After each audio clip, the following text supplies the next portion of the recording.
Thank you, President of the inaugural session, Comrade Manik Sarkar. Chairman of the reception committee, Comrade Pinarayi Vijayan. General Convener of the reception committee, Comrade Kodiyeri Balakrishnan. Comrade D. Raja, General Secretary of the CPI. All the members of the Politburo here on the dais. Members of the Central Committee, esteemed guests, delegates, and observers to the 23rd Party Congress. My dear comrades and friends, it gives me a great pleasure to thank you all for accepting our invitation. I am joining this inaugural session of this 23rd Congress of the Communist Party of India, Marxist.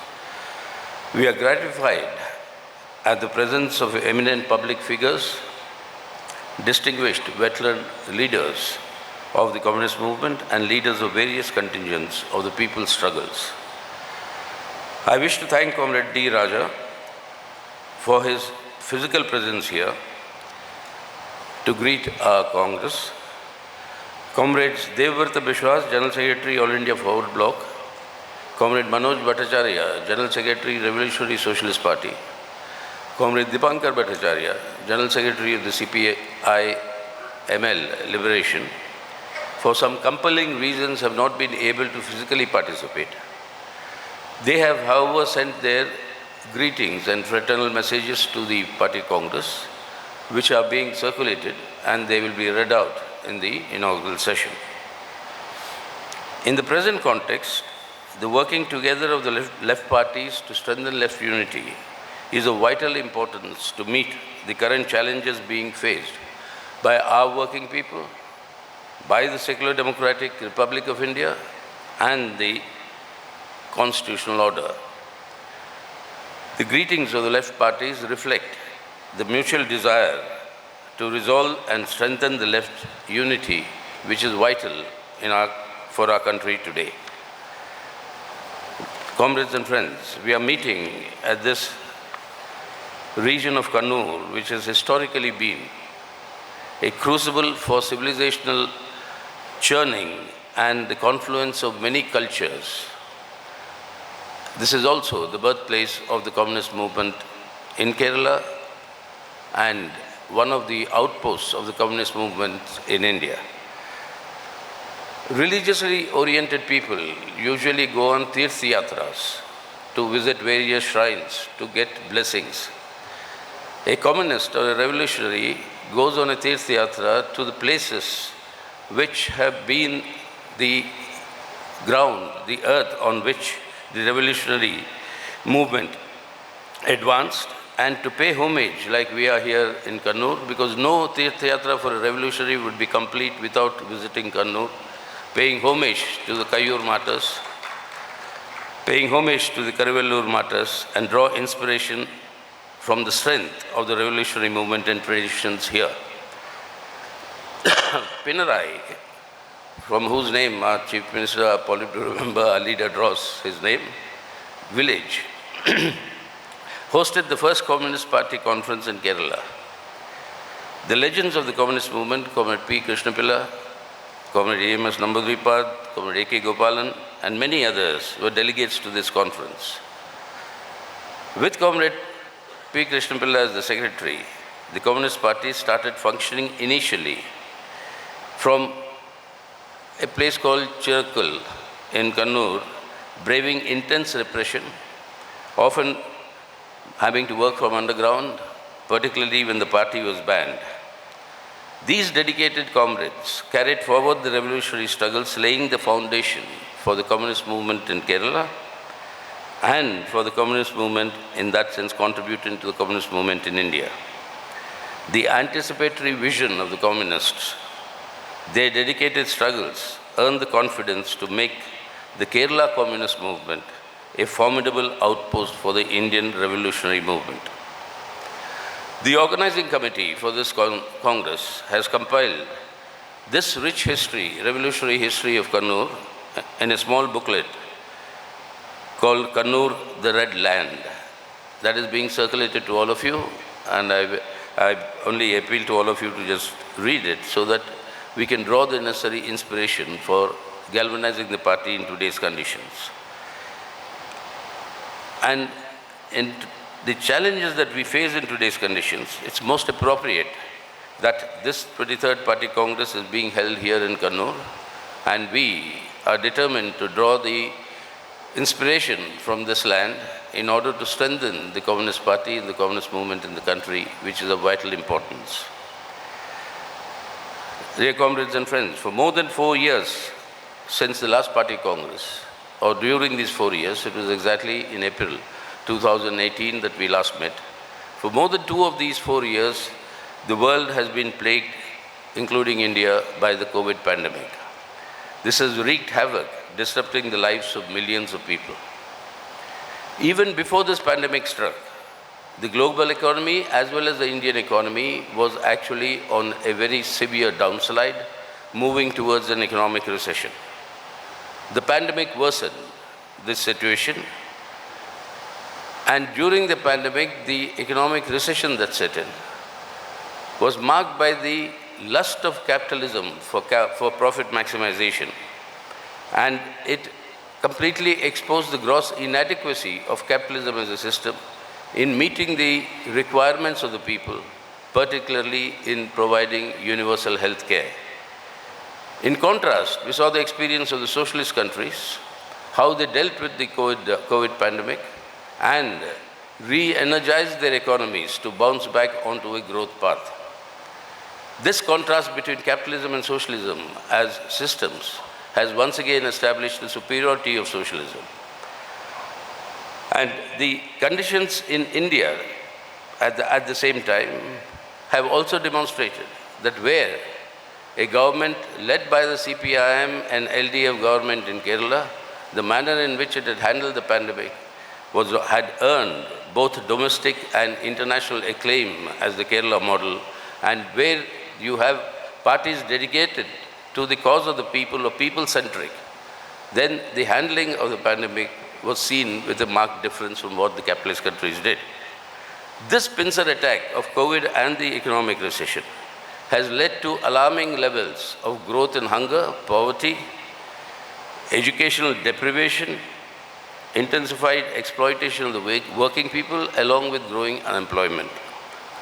But at the same time, given the very logic and character of neoliberalism, you find the profits of the world's millionaires rising during the course of the pandemic, that in the year 2020 alone, the total wealth of the world billionaires grew by $10.2 trillion, while the people were suffering from the various issues that I pointed out.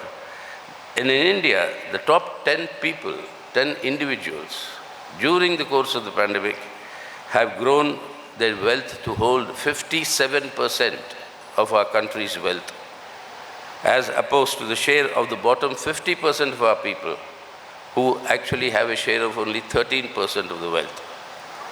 This is predatory capitalism at its worst that we are seeing.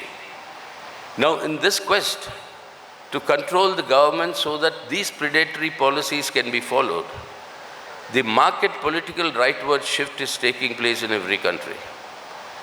This rightward shift in politics is to ensure governments that will promote neoliberal policies and at the same time disrupt the growing unity of the working people in struggles against this double whammy attack of the pandemic and the economic recession. And this disruption, the political right seeks through appealing to emotional passions, fostering divisive appeals, promoting racism, xenophobia, religious sectarianism, fundamentalism, parochialism, and in the Indian context, communalism. This rightward shift is to sustain this neoliberal order, at the same time to ensure that the unity of the working people in struggles does not reach levels where it can threaten the rule of capital itself. And that has to be prevented. This political rightward shift is the answer of the ruling classes. But this is being resisted. You have countervailing forces that have actually resisted and advanced. And the most classic case, inspiring case, is that in Latin America, where you have in many countries, the left democratic and progressive forces, a combination of them, electorally defeating the political right and forming the governments there. As a digression from the written text, I can mention Chile. 50 years ago, when my generation was growing up, was the centerpiece of the launching of neoliberalism with the ouster of the Allende government and the Pinochet dictatorship that would come in by US imperialism. Now in that Chile, 50 years later, you have a democratically elected, left-oriented government with 3 members of the Communist Party of Chile holding very, very important positions. Yes, where people have united and fought, this can be resisted, and that has been demonstrated through the Latin American experience and also in some parts of the Europe, where in your Scandinavian countries, they have defeated the political right. But in this process, the quest for global hegemony by US imperialism continues to aggravate. In the post-COVID situation, this quest for global hegemony is sought to be directed to ensure that no country or no force can actually challenge US imperialism. And in that, the main target of US imperialism today is China. The global rise of the socialist China has actually posed this threat whereby US imperialism has shifted gear from this earlier strategy of containment of China to what it today pursuing, the isolation of China. And in the process of isolation of China, it's mobilizing all its allies, all its Western allies. And in this process, it is creating conditions in the world which will have serious ramifications for the social contradictions that exist in the world today at the international level. Now, when this has been going on, came the Ukraine war. Today is the 42nd day of this war in Ukraine. We have said the war must immediately stop. There must be a ceasefire, and through negotiation that must be done. But we must realize that this is a war actually between Russia and US and NATO. And Ukraine is the theater where this war is being waged. And this has been caused by the relentless expansion of NATO, which should not have existed after the Soviet Union's disintegration. Expansion of NATO to the Russia's borders, where they have 175,000 combat troops stationed on Russia's borders. All Eastern European countries have become NATO members except Ukraine and Georgia. This effort to make Ukraine a member of the NATO and pose the threat is the provocation for this war. And whatever this provocation, but the war must end. This must be ensured that there is no eastward expansion of NATO any longer.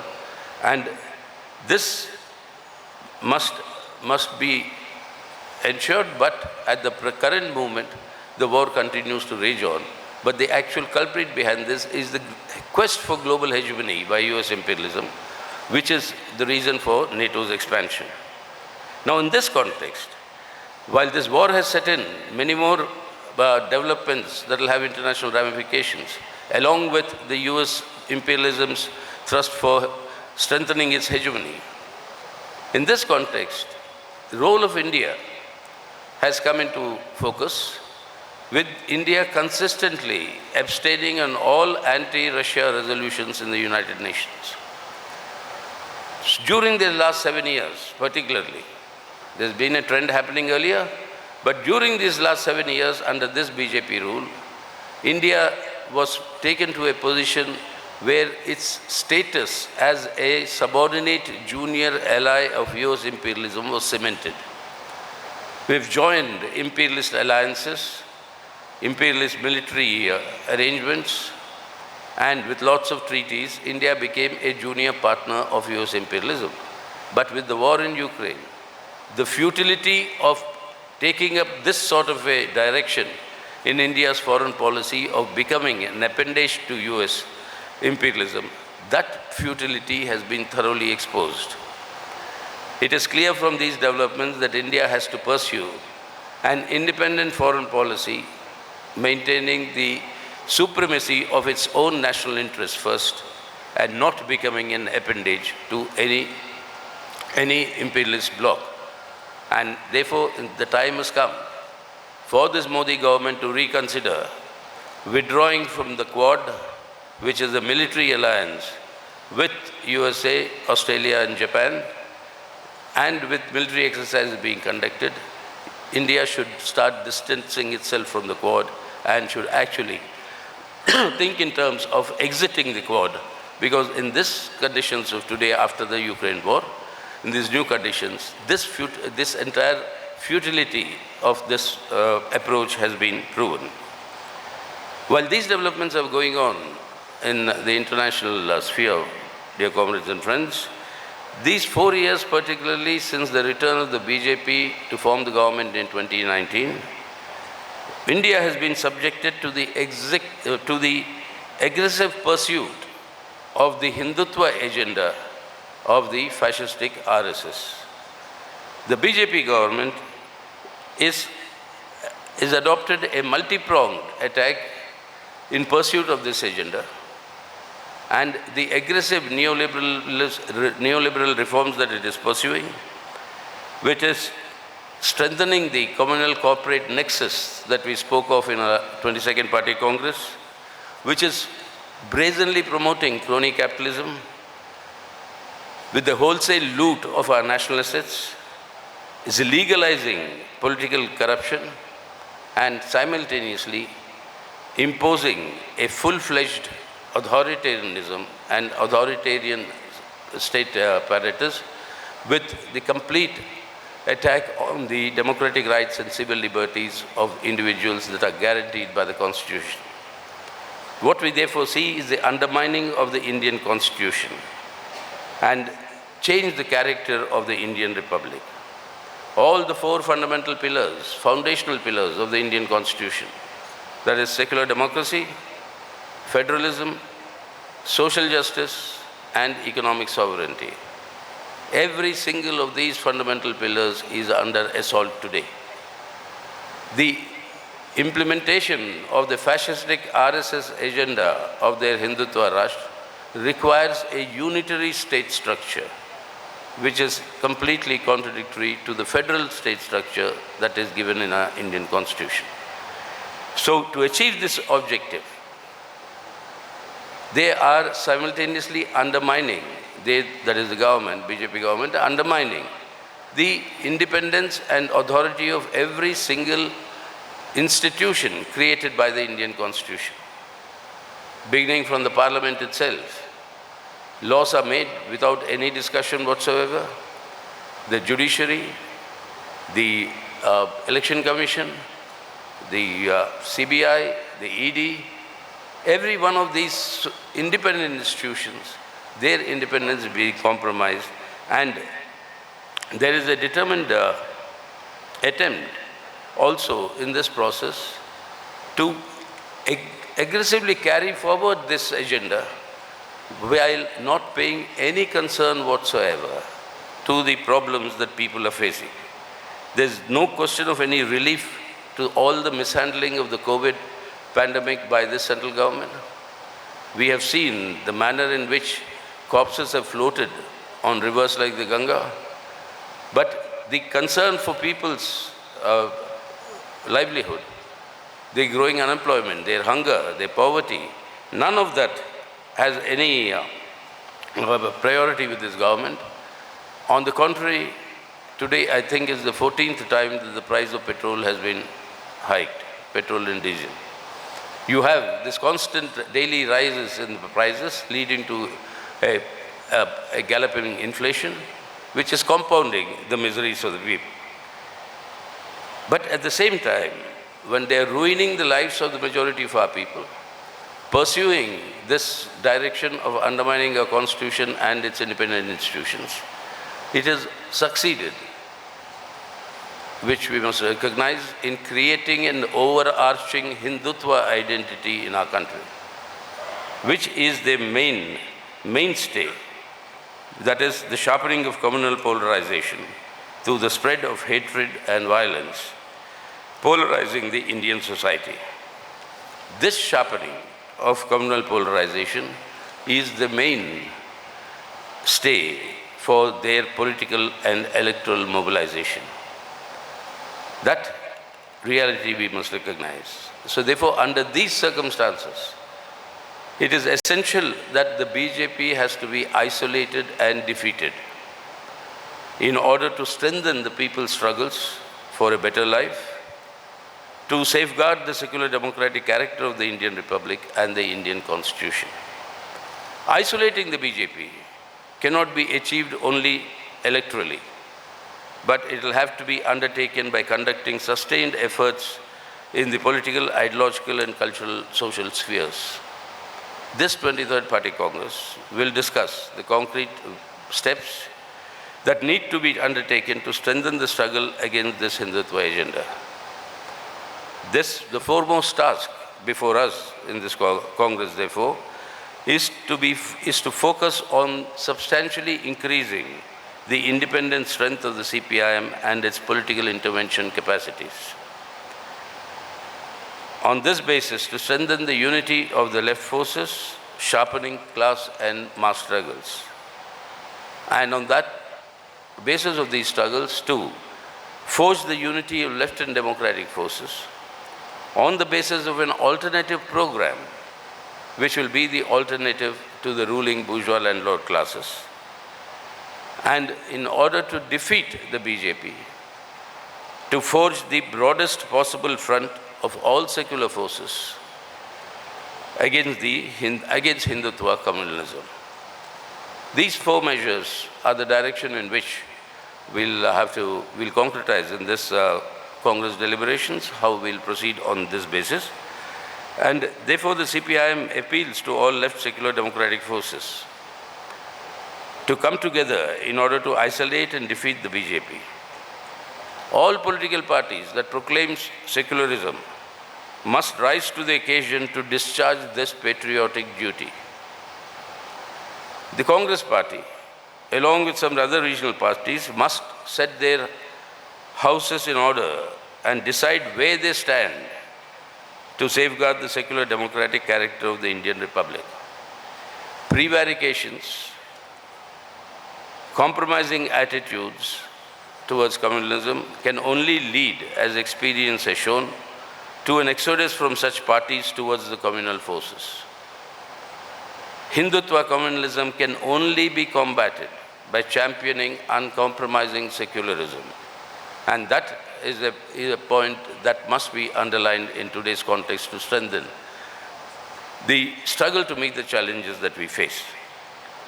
Comrades, we are meeting in Kerala today, where the CPIM-led LDF government have shown the way to uncompromisingly uphold secularism, respecting equality, irrespective of caste, creed, or gender, while at the same time seeking to implement pro-people policies as the alternative to the neoliberal agenda. The results are there for all to see, with the world today acclaiming Kerala's high-ranking human development indices. And this achievement has been on the basis of these principles of upholding secularism, respecting equality, and with a pro-people policy alternative. The CPIM shall resolve to strengthen the efforts for building a strong Communist Party, stronger left unity, and forging of a left democratic front. We seek the cooperation of the Indian people and appeal to all Indian patriots to jointly resolve to safeguard our constitutional republic, strengthen the struggles for an alternative pro-people policies, and by forging the broadest front of secular forces against Hindutva communalism. Comrades and friends, we are meeting on a day, 32 years ago, we lost one of our veteran communists, one of our Navaratnas, Comrade B.T. Randeve. On this day, 32 years ago, we recollect his memory, his contributions to the revolutionary cause, and the inspiration continues to remain in order to advance. Along with all the martyrs that we have remembered today, all the martyrs of the past that Comrade Reception Committee Chairman Pinarayi Vijayan's speech referred to, and along with all those who have sacrificed to create a better India, we are determined as the CPIM to carry forward this struggle. Finally, comrades, we are very happy and we salute, in fact, around 37 fraternal parties internationally so far who've sent their messages, fraternal messages of solidarity to us. We consider this as very important in today's conjuncture because, as all the developments have shown, there's no answer to the people's problems, to the economic crisis, or to efforts to create a better world under capitalism, particularly under capitalism with a neoliberal trajectory.